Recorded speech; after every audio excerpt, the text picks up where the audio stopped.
শ্রমজীবী বা ক্ষেতমজুর মানুষের বিশ্বাস বা ভরসা ফিরে পেলে কি আবারও বাংলায় বামেদের হারিয়ে যাওয়া সেই আসন ফিরে পাওয়া সম্ভব? নমস্কার, আপনারা দেখছেন হাও, আপনাদের সঙ্গে রয়েছে আমি ঋষিতা। গত কয়েকদিন আগে তামিলনাড়ুর মাদুরাইতে সিপিআইএম এর পার্টি কংগ্রেস অনুষ্ঠিত হয়েছে এবং সেখানে সর্বভারতীয় সাধারণ সম্পাদক কে হবে সেই নিয়ে একাধিক নাম উঠে এসেছিল এবং এ রাজ্য থেকেও কিন্তু বাংলা থেকে মোহাম্মদ সেলিমের নামও উঠে এসেছিল, কিন্তু তিনি কোনো কারণে রাজি হননি। বাংলার দায়িত্ব থেকে সরে গিয়ে দিল্লিতে বসে গোটা সিপিআইএম এর সংগঠনকে সামলানোর দায়িত্ব তিনি এখনই নিতে চাননি। তাই অবশেষে সেই পদে নিয়ে আসা হয় এম এ বেবিকে। K M A baby? M A baby হলো এক সময়কার এসএফআই এর ছাত্র নেতা এবং তার পরবর্তীকালে যুব সংগঠন ডিওয়াইএফআই এর সর্বভারতীয় সাধারণ সম্পাদকের দায়িত্ব তিনি সামলেছেন। তাছাড়াও তিনি ছিলেন কেরলের শিক্ষামন্ত্রীও। একটা বিষয় এটা বোধহয় একেবারে স্পষ্ট যে গোটা দেশের মধ্যে শুধুমাত্র কেরলই এমন একটি রাজ্য যেখানে এখনো পর্যন্ত বামেদের যে বাতি, সেই বাতি এখনো কিছুটা হলেও টিম টিম করে জ্বলছে। এই একমাত্র কেরল, এই রাজ্যেই সিপিএম তাদের ক্ষমতা ধরে রাখতে পেরেছে কোথাও গিয়ে। আর এই যে সর্বভারতীয় সাধারণ সম্পাদক পদে এম এ বেবিকে নিয়ে আসাতে কোথাও গিয়ে কেরলের সেই ভরসাটা বোধহয় বজায় থাকলো। কিন্তু বাংলার ক্ষেত্রে কি হবে? কারণ বাংলার ক্ষেত্রে আমরা দেখেছি যে সেই 2007 সাল থেকে ক্রমশ বামেদের যে ক্ষমতা, সেই ক্ষমতা ক্ষয়িষ্ণু হয়েছে। 2011 সালে তৃণমূল কংগ্রেসের সরকার আসার পর থেকে তো আরো ক্ষয়িষ্ণু হয়েছে। এখন গোটা রাজ্য জুড়ে বামেদের প্রভাব খুব একটা আমরা দেখি না, সেটা যে কোনো নির্বাচনই হোক, পঞ্চায়েত ভোট হোক, লোকসভা ভোট হোক বা বিধানসভা ভোট হোক। সামনে আরো একটি বিধানসভা ভোট আসছে, তাই এই বিধানসভা ভোটের আগে বঙ্গ বাম তারা ঠিক কি করতে চাইছে বা তাদের সংগঠনটাকে আরো জোরদার করতে তারা ঠিক কোন বিষয়টাকে বেছে নিতে চাইছে।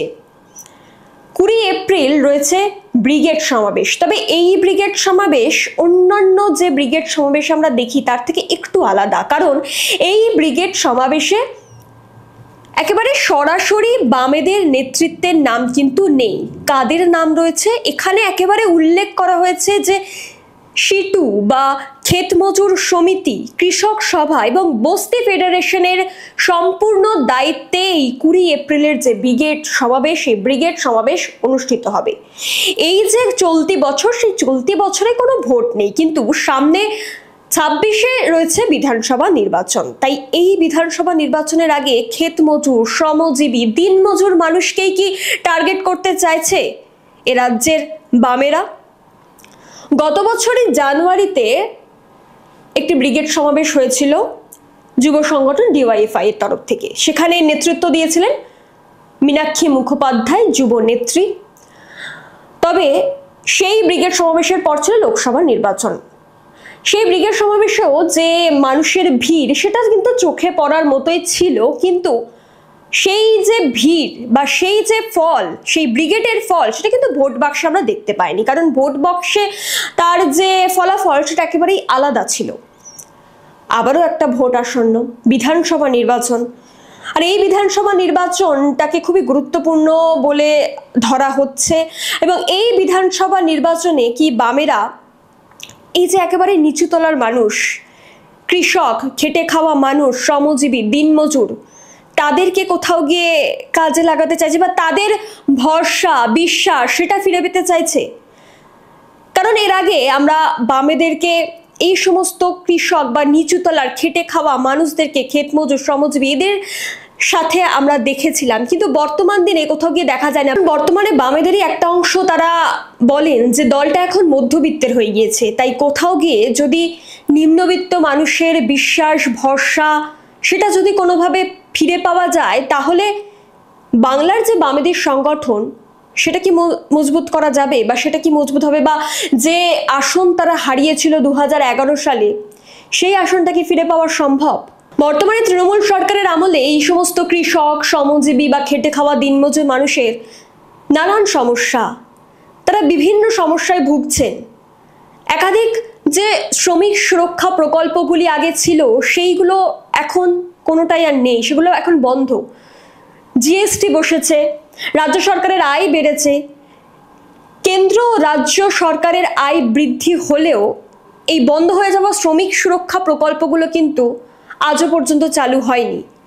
তাদের সমস্যার কথা কোথাও গিয়ে প্রত্যেকটা সময়েই ধামাচাপা পড়ে যায়। তাই বামেরা কি এবার এই সমস্ত মানুষের কষ্ট বা এই সমস্ত মানুষের সমস্যাগুলোকেই তুলে ধরতে চাইছে সকলের সামনে? বা এই মানুষদের বিশ্বাস ভরসা যদি এই পার্টিটা পায় বা এই রাজনৈতিক দলটা যদি আদায় করতে পারে আবারও, তাহলে কি কোথাও গিয়ে 26শে বিধানসভা নির্বাচনে খেলা ঘুরবে? এ প্রশ্ন থাকছে। তার কারণ এই যে 20 এপ্রিল যে ব্রিগেড সমাবেশের ডাক দেওয়া হয়েছে, সেই ব্রিগেড সমাবেশের ডাক মূলত দেওয়া হয়েছিল আজ থেকে 3 মাস আগে, অর্থাৎ জানুয়ারি মাসে। 3 মাস ধরে লাগাতার রাজ্যের বিভিন্ন জেলাতে কিন্তু লাগাতার প্রচার চালিয়েছে বাম সংগঠন।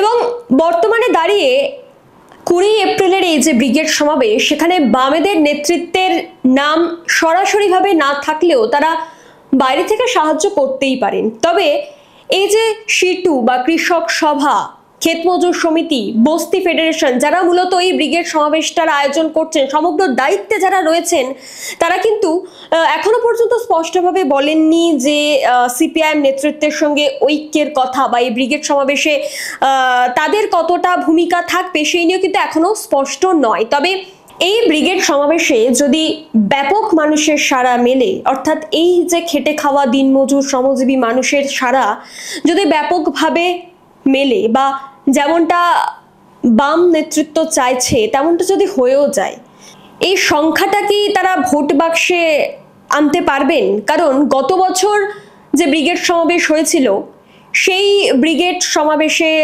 ব্যাপক সাড়া মিলেছিল।